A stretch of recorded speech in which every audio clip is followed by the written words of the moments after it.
Welcome to Retro Icons, where the past comes alive through the stories of timeless legends. In this very first episode of Legends Unveiled, we're stepping back to a night that could have ended in chaos, but instead became a defining moment for one of the greatest icons in music history. Picture this: a packed concert hall, a restless crowd on the edge of a riot, and a young man who stepped onto the stage with nothing but his voice and charisma to calm the storm. That man was Elvis Presley, the king of rock and roll. Tonight, we'll uncover the night Elvis stopped a riot and showed the world why he was a true legend. So, let's turn back the clock and dive into this unforgettable story. Let's set the scene. It's the mid-1950s, a time when the world was changing fast. The post-war years had brought a sense of freedom, especially for the younger generation. They were hungry for something new, something that spoke to their restless energy. And then, along came Elvis Presley. With his slick-back hair, smoldering eyes, and a voice that could make hearts race, Elvis was unlike anything anyone had seen before. He wasn't just a singer, he was a phenomenon. His music, a blend of rhythm and blues, country, and gospel, hit the airwaves like a lightning bolt. Songs like Hound Dog, Jailhouse Rock, and Heartbreak Hotel weren't just hits.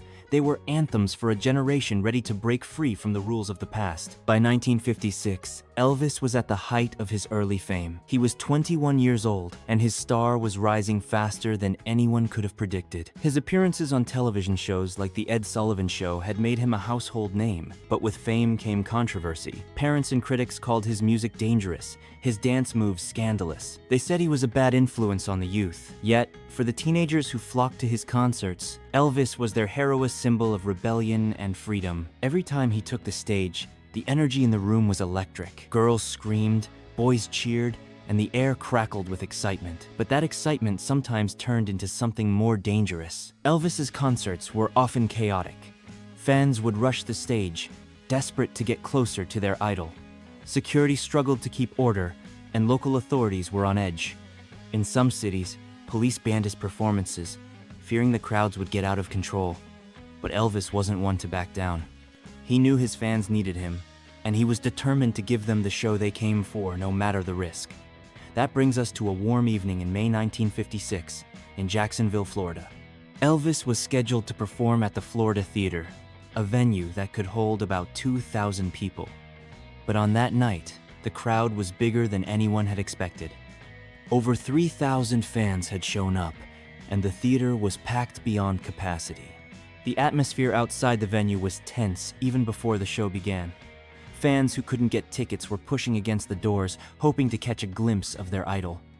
Inside, the air was thick with anticipation. The crowd was a mix of teenagers and young adults, all buzzing with excitement. But there was an undercurrent of restlessness. The theater staff were nervous. They'd never seen a crowd this big or this wild. Local police were on high alert, stationed both inside and outside the venue. They'd heard stories of Elvis's concerts turning into near riots in other cities, and they weren't taking any chances. The situation was a powder keg, waiting for a spark.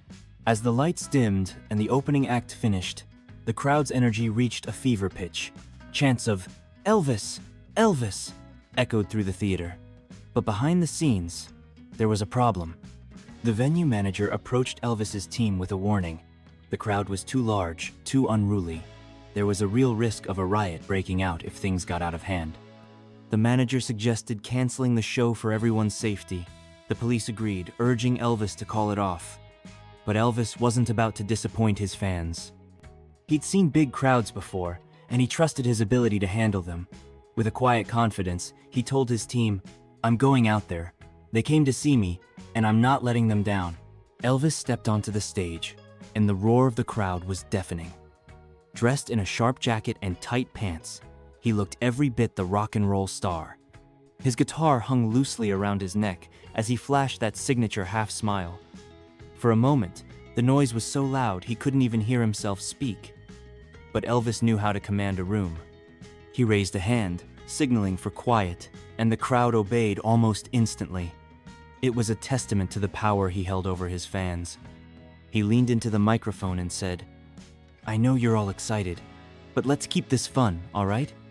Let's make tonight a night to remember for all the right reasons." His voice was calm, but there was a strength in it that cut through the chaos. And then, he started to sing. The opening notes of Hound Dog filled the theater, and the crowd erupted again, but this time, it was different. The energy shifted from restless to electric.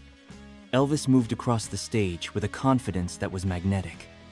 His hips swayed, his voice soared, and every note seemed to pull the audience closer.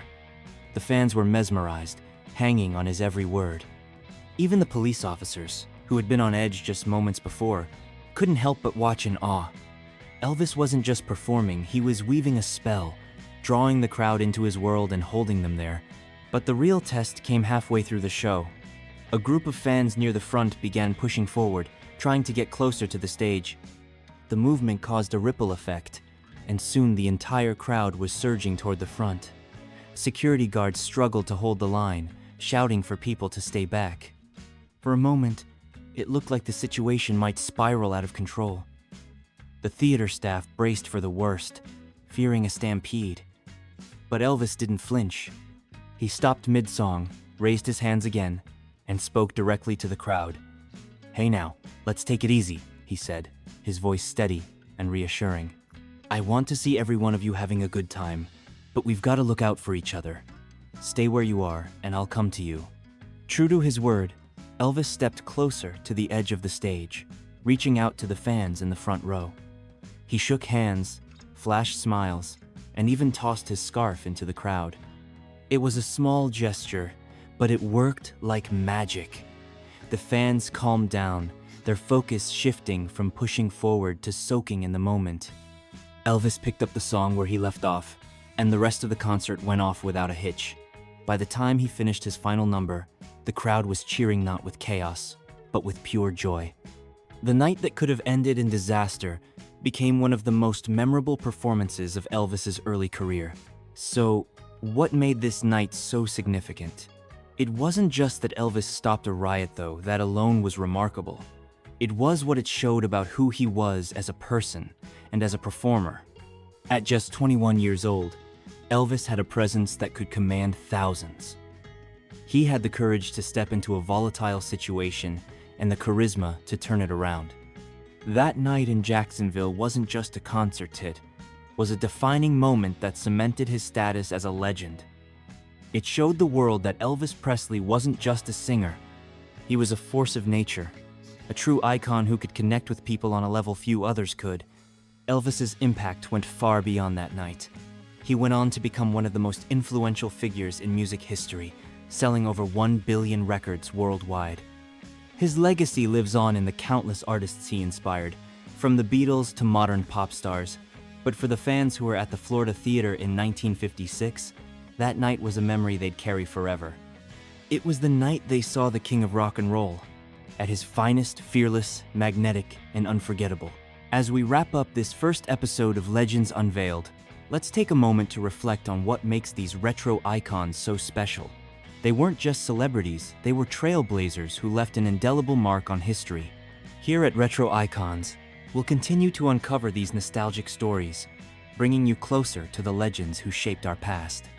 If you enjoyed this story about Elvis, be sure to subscribe and hit the bell icon so you don't miss our next episode. Do you have a favorite memory of a retro celebrity? Maybe a concert you attended, or a song that brings back memories? Share it with us in the comments below. We'd love to hear your stories. Until next time, this is Retro Icons, signing off.